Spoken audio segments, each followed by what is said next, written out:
Okay, let's talk about the lasso tool. The lasso tool is your third tool down. As you can see, there's a lasso and there's a small little white triangle, which means there's several, or there's something underneath it besides that tool. So let's click on it, and you're going to notice that we have three. We have the polygon, the lasso tool, and the magnetic. I'm going to go through the polygon and magnetic quickly, and then show you how to use the lasso tool and make a good mask on this top. So with the magnet tool, what happens is there are better alternatives, I believe, and I'll show you those tools a little bit later.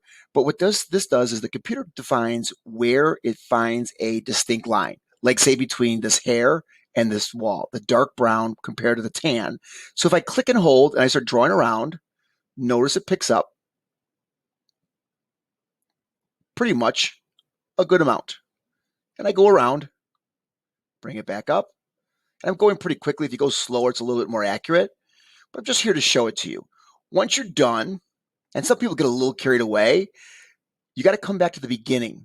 And you're going to find out with that magnetic, you're going to see a little circle on my icon. And when I get close enough to it, there's that circle, I can release and it creates a path.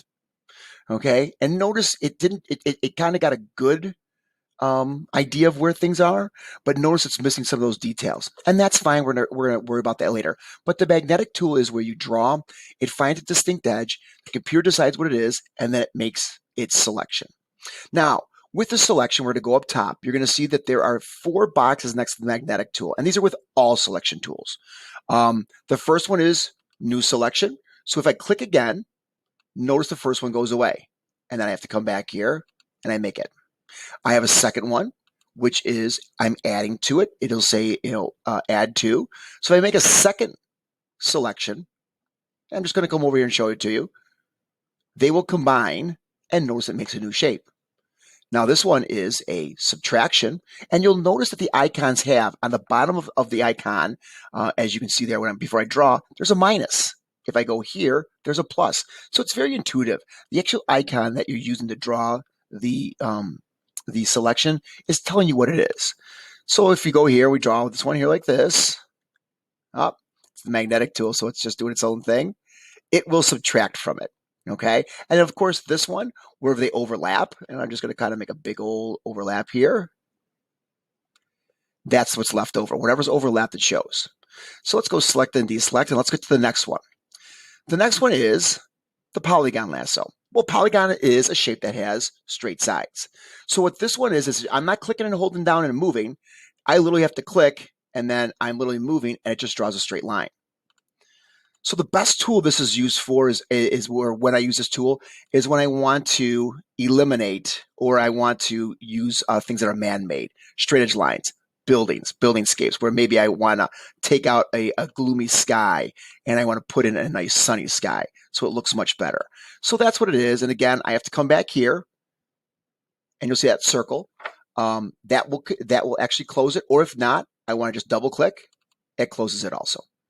So a double click will also close a shape real simple too, but it's only straight lines. So I use these things for man-made, straight edges, buildings, books, things like that. So it works really well.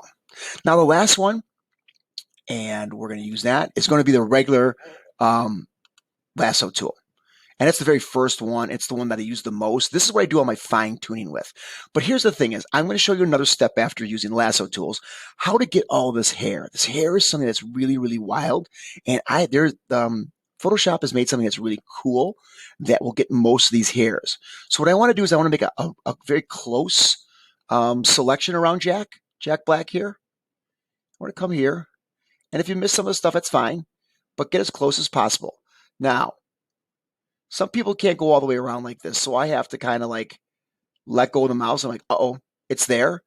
That's where the adding and subtracting come in. Let's add to this. And let's keep coming around. Gonna come all the way around here in the bottom, up to the side, and bring it around. Now, let's say again, I forget and I can't handle it. I let go. It has selected. But notice I can't just start right here, or I can come around here. And I'm not finished here. I got to come all the way around and bring it back here. And now notice I have my selection. Now, probably as good as the magnetic tool. This is just freehand, but the computer or Photoshop really helps us out. Now, we're going to look up top where we had the 4 squares. We're going to talk about, we don't need the feather. We're going to talk about this next little square here that has, where it looks like it's a set of staircases and then a set of staircases that are blurred. What this is, and it's on right now, I click it on because what's happening is, remember that photographs in Photoshop are made of pixels, small little blocks, so minute, they come together and they actually, our eyes blend them to create all these different values. So what I do is, when I'm doing my selection, I want it to not just pick up the actual pixel, but I want it to kind of blend together. So a straight line doesn't look like a staircase. It looks more like a nice slope. Now, that being said, and that's selected, as you said I had it, I'm going to come here to this last button called Select and Mask. I'm going to click on this and a whole new screen is going to pop up. So what happens is, here's how it pops up. This is how it normally comes up. It says onion skin. And what happens is you can see it's a little lighter on the outside and then you can see the actual face on the inside. I have a hard time seeing that. So what I do is I come over here and I hit overlay. Okay. And I like to see the red and I can see what I've masked out. This is stuff that is going to be outside of the marquee. And this is the stuff inside the marquee. So it's the live area. So I go ahead and I'm doing that. I can mess with the actual opacity. If it's too red for you, you can bring it down. I like to keep it pretty red. I keep about 60. And then what I'm going to do is I'm going to go ahead and use the tools here to the left. I'm not too worried about anything else here because this is just a quick, just kind of get to know the masking tool. But we want to come over here. We want to use 2 of these of pieces right here. The first one is going to be the refined edge brush tool. That's going to be our number 1. And then our second one is going to be the brush tool. Now, what does a brush tool do? The brush tool does 2 things. I can either add more red to it, and I always have to check on the left-hand side here. I always do. I get it wrong. I believe it's a negative.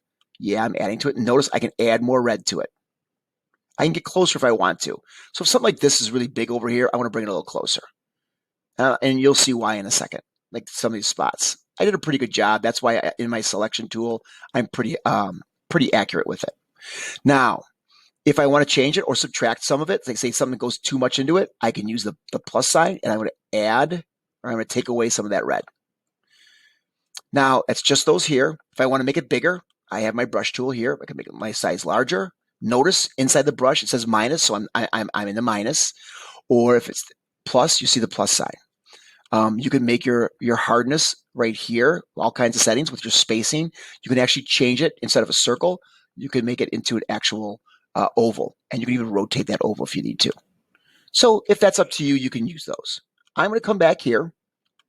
Now I'm going to use what we call my refined edge brush tool. Now what this does is, and I got a plus, and that's what I need. I'm going to go along the actual object that I want to mask out, the actual gap in between, and the red itself. I like to get all 3 touched. Now my brush is a little big, but I'm okay with that, and you'll see why. So when I click and I hold, the computer now, when I'm going around, is figuring out, hey, what's the color do I want out? What's the color do I want to keep in? And notice it's keeping the brown in, and it's getting rid of the tan in the background. And it's getting really involved in here, as you can see. It's picking up some hairs. Now, it doesn't always look the best, and it's working, as you can see. Come back here. I got a little spot there I want to get rid of. Cool. And I'm going to come down here to the shirt. The shirt was pretty good. Got a little red in there. We'll go back there and select that a little bit better. And notice how it's doing that really well. Come back up here and come around here to black, to Big Jack. And I wanted somebody that had a lot of hair. Like this would be perfect for things with hair, dogs.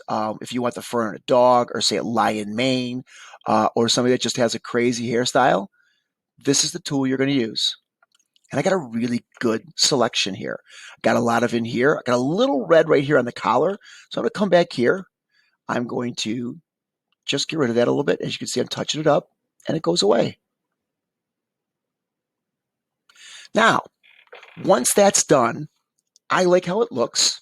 I'm going to come over here in the bottom right-hand corner and click the OK button. When I click the OK button, I'm going to go back to my original picture. And notice I have my selection right now. Now, what we do now after this is crucial, and most people want to just go to select, inverse, and delete. I don't want to delete it because I don't want to ruin my photo, my picture. The professionals use masks. Where do I find that mask? And it says right here, it says select and mask. Well, my mask is on the bottom of my layers. And on the bottom of my layers, you're going to see a little triangle with a circle in it. And it says add layer mask. So I'm going to add a layer mask. And when I do that, I click and notice the background goes away and the hair is done really good. Look at all that detail I have in there. And it looks really, really good. Now, I'm not too happy how this looks. So I'm going to go back and change that.